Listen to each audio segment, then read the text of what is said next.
नमस्कार दोस्तों, आप लोगों का सृष्टि IQ चैनल में बहुत बहुत स्वागत है। मैं सुनील शर्मा। दोस्तों, हम लोगों की जो उत्तर प्रदेश की स्पेशल क्लास चल रही है उसमें जो दोस्तों ये वन्य जीव संरक्षण से रिलेटेड टॉपिक है और ये काफ़ी महत्वपूर्ण होता है। एग्जाम में इससे अच्छे खासे क्वेश्चन बनते हैं, तो चलिए इसको हम लोग शुरू करते हैं। दोस्तों, देश में वन्य जीवों के संरक्षण की सर्वोच्च संस्था, यानी कि देश में जो है कि वन्य जीवों को, पूरे भारत में वन्य जीवों को संरक्षण करने के लिए सर्वोच्च संस्था क्या है, तो भारतीय वन्य जीव बोर्ड है। भारतीय वन्य जीव के बोर्ड के माध्यम से जो है कि जीवों की सुरक्षा की जाती है। आगे देखते हैं, भारतीय वन्य जीव बोर्ड का अध्यक्ष कौन होता है, तो भारतीय वन्य जीव बोर्ड का अध्यक्ष भारत का प्रधानमंत्री होता है। देखिए यहाँ लिखा है प्रधानमंत्री। भारतीय वन्य जीव सुरक्षा अधिनियम पारित किया गया था, तो ये कब पारित किया गया था, तो 1972 में। दोस्तों, ये काफी महत्वपूर्ण होता है। भारतीय वन्य जीव सुरक्षा अधिनियम 1972 में पारित किया गया था और भारतीय वन्य सुरक्षा अधिनियम 1986 में पारित किया गया। ये दोनों कानून काफी महत्वपूर्ण होते हैं और इससे एग्जाम में क्वेश्चन बनता है, तो आप लोग याद रखिएगा कि भारतीय वन्य जीव सुरक्षा अधिनियम 1972 और भारतीय वन्य सुरक्षा अधिनियम 1986, तो इसको ध्यान रखिएगा। आगे बढ़ते हैं हम लोग। वन्य जीव सुरक्षा सप्ताह प्रत्येक वर्ष मनाया जाता है। वन्य जीवों को सुरक्षित रखने के लिए सप्ताह में एक जागरूकता मनाया जाता है, तो प्रत्येक वर्ष एक सप्ताह मनाया जाता है। तो कब मनाया जाता है, 1 से 7 अक्टूबर। 1 से 7 अक्टूबर को ये मनाया जाता है। किसके लिए, कि वन्य जीवों की सुरक्षा के लिए प्रत्येक वर्ष जागरूकता पैदा करने के लिए। तो वन्य जीव सुरक्षा सप्ताह प्रत्येक वर्ष मनाया जाता है। तो कब, 1 से लेके 7 अक्टूबर तक प्रत्येक वर्ष मनाया जाता है। इसको ध्यान रखिएगा आप लोग। आगे बढ़ते हैं हम लोग। प्रदेश में कुल प्राणी उद्यान का मतलब होता है दोस्तों चिड़ियाघर। चिड़ियाघर का मतलब कि ऐसे जगह जहां पर जैसे कि किसी जंगल हो गया और कोई इस तरह के स्थान जहां पब्लिक पहुंच ना पाती हो, उस तरह की चीजें जो है कि शहर के बीचों बीच बना दी जाती है ताकि लोग जाके देख सकें। तो इस तरह से जो है कि प्रदेश में कुल 3 प्राणी उद्यान है, यानी चिड़ियाघर 3 है। प्राणी उद्यान का मतलब चिड़ियाघर होता है और ये इस तरह के 3 होते हैं। कौन कौन से हैं, तो इसको देखते हैं। पहला है दोस्तों नवाब वाजिद अली शाह प्राणी उद्यान, यानी नवाब वाजिद अली शाह प्राणी उद्यान कहाँ है, तो लखनऊ में है। याद रखिएगा आप लोग, महत्वपूर्ण है। एलन फॉरेस्ट प्राणी उद्यान कहाँ है, कानपुर में। इसको बोलते हैं कानपुर प्राणी उद्यान, भी इसका नाम रख दिया गया। एलन फॉरेस्ट प्राणी उद्यान कहाँ है, कानपुर में। और तीसरा है और सबसे नवीनतम है शहीद अशफाकुल्ला खां प्राणी उद्यान। ये कहाँ है, तो ये गोरखपुर में है। पहला नवाब वाजिद अली शाह प्राणी उद्यान लखनऊ में, एलन फॉरेस्ट प्राणी उद्यान कानपुर में और शहीद अशफाकुल्ला खां प्राणी उद्यान कहाँ है दोस्तों, तो ये गोरखपुर में है। आप लोग ध्यान रखिएगा। फिर आगे हम लोग बढ़ते हैं राष्ट्रीय जलीय जीव। तो राष्ट्रीय जलीय जीव कौन है, तो गंगा डॉल्फिन को हम लोग राष्ट्रीय जलीय जीव का दर्जा दिया गया है। गंगा डॉल्फिन पाई जाती है, तो दोस्तों कहाँ पाई जाती है गंगा डॉल्फिन, तो ये प्रयागराज एवं मिर्जापुर के बीच गंगा नदी में, प्रयागराज से मिर्जापुर के बीच में गंगा नदी में पाई जाती है। क्या, तो गंगा नदी में क्या पाई जाती है, तो गंगा डॉल्फिन, जो भारत का राष्ट्रीय जलीय जीव है। फिर आगे बढ़ते हम लोग। गंगा डॉल्फिन को स्थानीय भाषा में कहते हैं, क्या कहते हैं, तो सुइस या सुसु कहा जाता है। गंगा डॉल्फिन को अपने स्थायी भाषा में सुइस या सुसु कहा जाता है। आगे बढ़ते हम लोग। रेड डाटा बुक का संबंध होता है। एक रेड डाटा बुक है जो है कि जीवों के संरक्षण से संबंधित, तो उसका जो है कि संबंध होता है संकटग्रस्त और विलुप्त प्राय जीवों के विवरण से है। यानी कि जो जीव संकट में है या लुप्त हो चुके हैं, उनका रिकॉर्ड रखने के लिए रेड डाटा बुक बनाया गया है और उनका रिकॉर्ड रखा जाता है। जैसे कि पहले गौरैया बहुत ज्यादा संख्या में दिखती थी, अब बहुत कम मात्रा में दिखती हैं। गिद्ध पहले ज्यादा दिखते थे, अब दिखते ही नहीं है। तो इस तरह की चीजों का जो है कि डाटा तैयार रखने के लिए क्या बनाया गया, तो रेड डाटा बुक का संबंध है इससे, कि जो है कि संकटग्रस्त और विलुप्त प्राय के जीवों के विवरण को रखने के लिए, रिकॉर्ड को रखने के लिए। आगे बढ़ते हैं दोस्तों। उत्तर प्रदेश के वन्य जीव, उत्तर प्रदेश में कितने वन्य जीव विहार हैं उसको हम लोग देखेंगे। देखिए, इधर वन्य जीव विहार है और इधर स्थान है। दोस्तों, ये भी काफी महत्वपूर्ण है, इसको ध्यान से आप लोग देखिएगा, क्योंकि इससे भी क्वेश्चन बनता है और डायरेक्ट पूछ देगा कि इसमें से किसी एक का नाम देगा और पूछ देता है कि ये कहाँ है। जैसे चंद्रप्रभा वन्यजीव विहार, चंद्रप्रभा वन्यजीव विहार कहाँ है दोस्तों? ये चंदौली में है। फिर इसके बाद आता है किशनपुर वन्यजीव विहार, कहाँ है? लखीमपुर खीरी में। कतरनिया घाट वन्यजीव विहार कहाँ है दोस्तों? तो ये बहराइच में है।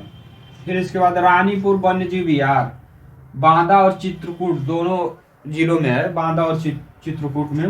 रानीपुर वन्यजीव विहार बांदा और चित्रकूट। फिर इसके बाद महावीर स्वामी वन्यजीव विहार, दोस्तों महावीर स्वामी वन्यजीव विहार कहाँ है? तो ललितपुर में। फिर इसके बाद चंबल वन्यजीव विहार, चंबल वन्यजीव विहार दोस्तों आगरा एवं इटावा में है। फिर आगे देखेंगे हम लोग कैमूर वन्यजीव विहार, कैमूर वन्यजीव विहार दोस्तों मिर्जापुर और सोनभद्र में है। फिर इसके बाद आगे आता है हस्तिनापुर वन्यजीव विहार, हस्तिनापुर दोस्तों मेरठ, गाजियाबाद, हापुड़ और बिजनौर, अमरोहा, मुजफ्फरनगर यानी 5-6 जिलों में हस्तिनापुर वन्यजीव विहार 5-6 जिलों में पड़ता है। फिर इसके बाद देखते हैं सुहागी बरवा वन्यजीव विहार, सुहागी बरवा वन्यजीव विहार कहाँ है दोस्तों? तो ये महाराजगंज में है। फिर आगे है सोहेलवा वन्यजीव विहार, कहाँ है दोस्तों? तो श्रावस्ती, बलरामपुर, गोंडा। फिर आगे बढ़ते हैं दोस्तों, काफी महत्वपूर्ण है कछुआ वन्यजीव विहार, कछुआ वन्यजीव विहार दोस्तों कहाँ है? तो वाराणसी में है। फिर इसके बाद आता है पीलीभीत वन्यजीव विहार, दोस्तों पीलीभीत वन्यजीव विहार पीलीभीत में ही है। फिर पटना वन्यजीव विहार, पटना वन्यजीव विहार दोस्तों एटा में है। फिर इसके बाद पार्वती अरंगा वन्यजीव विहार, दोस्तों काफी महत्वपूर्ण है, पार्वती अरंगा वन्यजीव विहार गोंडा में है। फिर आगे हम लोग देखते हैं दोस्तों पटना वन्यजीव विहार, इसको ध्यान रखिएगा आप लोग, एटा में है।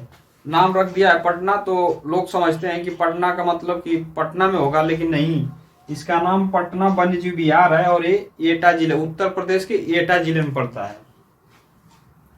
फिर इसके बाद राज्य का प्रथम वन्यजीव विहार कौन सा है दोस्तों? तो चंद्रप्रभा, राज्य का प्रथम वन्यजीव विहार कौन सा है? तो चंद्रप्रभा यानी चंद्रप्रभा वन्यजीव विहार, ये कहाँ है? चंदौली में है। ये जो है कि राज्य का प्रथम वन्यजीव विहार है। फिर आगे हम लोग देखते हैं राज्य का सबसे बड़ा वन्यजीव विहार, दोस्तों राज्य का सबसे बड़ा वन्यजीव विहार जो है कि हस्तिनापुर है, और हस्तिनापुर वन्यजीव विहार जो है कि सबसे बड़ा है और ये 5 से 6 जिलों में मेरठ, गाजियाबाद, हापुड़, बिजनौर, अमरोहा, मुजफ्फरनगर यानी 6 जिलों में पड़ता है, काफी बड़ा है।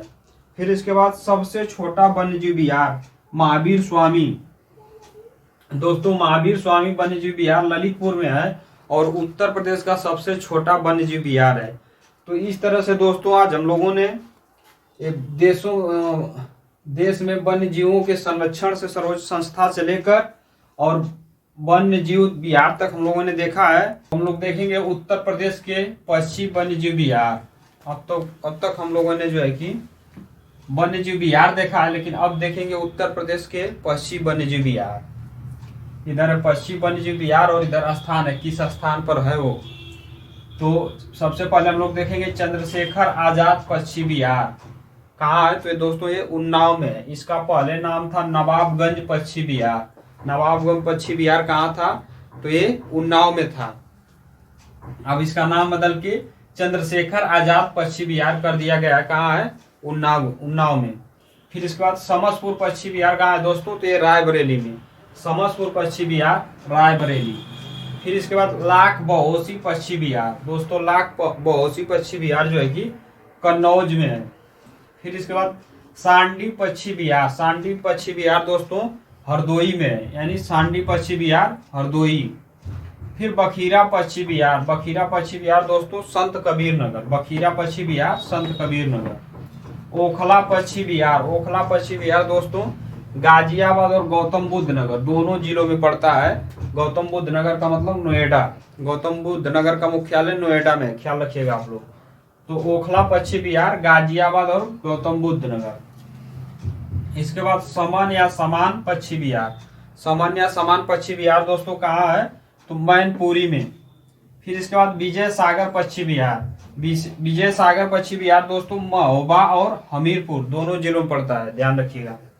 पटना पक्षी विहार दोस्तों एटा में है, पटना पक्षी विहार भी है दोस्तों और पटना वन्यजीव विहार भी है, तो ध्यान रखिएगा आप लोग। सुराताल पक्षी विहार दोस्तों कहाँ है? बलिया में। और सुराहा ताल पश्चिम बिहार का नाम बदल के जयप्रकाश नारायण पश्चिम बिहार कर दिया गया। तो इसको ध्यान रखिएगा आप लोग। सूर सरोवर पश्चिम बिहार दोस्तों कहाँ है? तो ये आगरा में है। सूर सरोवर पश्चिम बिहार दोस्तों आगरा में है। इसके बाद भीमराव अंबेडकर पश्चिम बिहार, भीमराव अंबेडकर पश्चिम बिहार प्रतापगढ़ में है दोस्तों। फिर इसके आगे देखेंगे हम लोग राज्य का प्रथम पश्चिम बिहार, मतलब राज्य का प्रथम पश्चिम बिहार कौन सा है? तो ये चंद्रशेखर आजाद नवाबगंज, देखिए दिया है ना, चंद्रशेखर आजाद यानी नवाबगंज पश्चिम बिहार उन्नाव राज्य का सबसे प्रथम वन्यजीव बिहार है। फिर राज्य का सबसे बड़ा पक्षी बिहार दोस्तों, राज्य का सबसे बड़ा पक्षी बिहार जो दोस्तों लाख बहोसी है। लाख बहोसी दोस्तों, हाँ लाख बहोसी यहाँ है। लाख बहोसी पक्षी बिहार है कन्नौज में है और ये क्या है? प्रदेश का सबसे बड़ा पक्षी बिहार है। फिर इसके बाद राज्य का सबसे छोटा पक्षी बिहार दोस्तों पटना पक्षी बिहार। पटना पक्षी बिहार दोस्तों एटा में है और ये सबसे छोटा पक्षी बिहार है। फिर इसके बाद उत्तर प्रदेश का एकमात्र राष्ट्रीय उद्यान दोस्तों, उत्तर प्रदेश का एकमात्र राष्ट्रीय उद्यान कौन सा है? तो दुधवा टाइगर रिजर्व है। इसको भी ध्यान रखिएगा आप लोग। और एक काफी महत्वपूर्ण टॉपिक है दोस्तों, इससे क्वेश्चन बनते हैं, तो आप लोग इसको ध्यान से 1-2 बार वीडियो को कम से कम 2-3 बार देखेंगे तो आप लोगों को रिवाइज हो जाएगी और इसको रटने की जरूरत नहीं पड़ेगी। दोस्तों अगर वीडियो अच्छा लगा होगा तो इसको लाइक करिएगा, चैनल पर नए होंगे तो सब्सक्राइब कर लीजिएगा इस तरह की वीडियो देखने के लिए। आज के लिए इतना ही रहने देते हैं, बहुत बहुत धन्यवाद।